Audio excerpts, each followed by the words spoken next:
ನಮಸ್ಕಾರ ಗೆಳೆಯರೇ, ಇಂದಿನ ವಿಡಿಯೋದಲ್ಲಿ ನಾವು ಶಿವರಾಜ್ ಕುಮಾರ್ ಹೆಲ್ತ್ ಬಗ್ಗೆ ಚರ್ಚೆ ಮಾಡುತ್ತೇವೆ. ವಿಡಿಯೋ ಕೊನೆಯವರೆಗೂ ನೋಡಿರಿ. ಶಿವರಾಜ್ ಕುಮಾರ್ ಅವರು ಈಗ ತಿರುಪತಿಗೆ ತೆರಳಿದ್ದಾರೆ. ಇಡೀ ಕುಟುಂಬದ ಜೊತೆ ಅಲ್ಲಿಗೆ ತೆರಳಿರೋ ಅವರು ಮುಡಿ ಕೊಟ್ಟಿದ್ದಾರೆ. ಗೀತಾ ಶಿವರಾಜ್ ಕುಮಾರ್ ಕೂಡ ಕೂದಲು ತೆಗೆಸಿದ್ದಾರೆ. ಆ ಸಂದರ್ಭದ ಫೋಟೋಗಳು ಸೋಷಿಯಲ್ ಮೀಡಿಯಾದಲ್ಲಿ ವೈರಲ್ ಆಗಿವೆ. ಶಿವರಾಜ್ ಕುಮಾರ್ ಅವರು ತಮಗಿರೋ ಕೆಲವು ಸಿನಿಮಾ ಕಮಿಟ್ಮೆಂಟ್ ಗಳನ್ನು ಪೂರ್ಣಗೊಳಿಸಿದ್ದಾರೆ. ಅದಕ್ಕೆ ಕಾರಣ ಅನಾರೋಗ್ಯ. ಅವರು ಚಿಕಿತ್ಸೆ ಪಡೆಯಲು ವಿದೇಶಕ್ಕೆ ತೆರಳಬೇಕಿದೆ.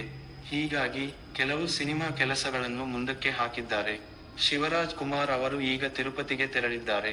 ಇಡೀ ಕುಟುಂಬದ ಜೊತೆ ಅಲ್ಲಿಗೆ ತೆರಳಿರೋ ಅವರು ಮುಡಿ ಕೊಟ್ಟಿದ್ದಾರೆ. ಗೀತಾ ಶಿವರಾಜ್ ಕುಮಾರ್ ಕೂಡ ಕೂದಲು ತೆಗೆಸಿದ್ದಾರೆ. ಆ ಸಂದರ್ಭದ ಫೋಟೋಗಳು ಸೋಷಿಯಲ್ ಮೀಡಿಯಾದಲ್ಲಿ ವೈರಲ್ ಆಗಿವೆ. ಚಿಕಿತ್ಸೆಗಾಗಿ ಶಿವರಾಜ್ ಕುಮಾರ್ ಅಮೆರಿಕಕ್ಕೆ ತೆರಳಲಿದ್ದಾರೆ. ಅವರಿಗೆ ಏನಾಗಿದೆ ಎಂಬ ವಿಚಾರ ಇನ್ನೂ ರಿವೀಲ್ ಮಾಡಿಲ್ಲ.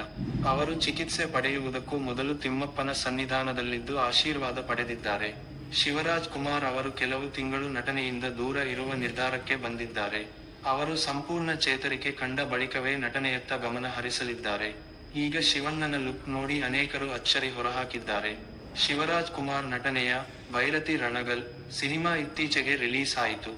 ಈಗ ಅವರು ನಟಿಸಿರೋ 45 ಚಿತ್ರದ ಶೂಟಿಂಗ್ ಪೂರ್ಣಗೊಂಡಿದ್ದು, ಈ ಸಿನಿಮಾ ಕೂಡ ಶೀಘ್ರವೇ ರಿಲೀಸ್ ಆಗುವ ಸಾಧ್ಯತೆ ಇದೆ. ಈ ಚಾನೆಲ್ನಲ್ಲಿ ಹೊಸದಾಗಿ ಇದ್ದರೆ ದಯವಿಟ್ಟು ಸಬ್ಸ್ಕ್ರೈಬ್ ಮಾಡಿ ಮತ್ತು ನಮ್ಮ ಹೊಸ ಅಪ್ಡೇಟ್ಗಳಿಗಾಗಿ ಬೆಲ್ ಐಕಾನ್ ಒತ್ತಿರಿ. ಈ ವಿಡಿಯೋ ನಿಮಗೆ ಇಷ್ಟವಾದರೆ ಲೈಕ್ ಮಾಡಿ.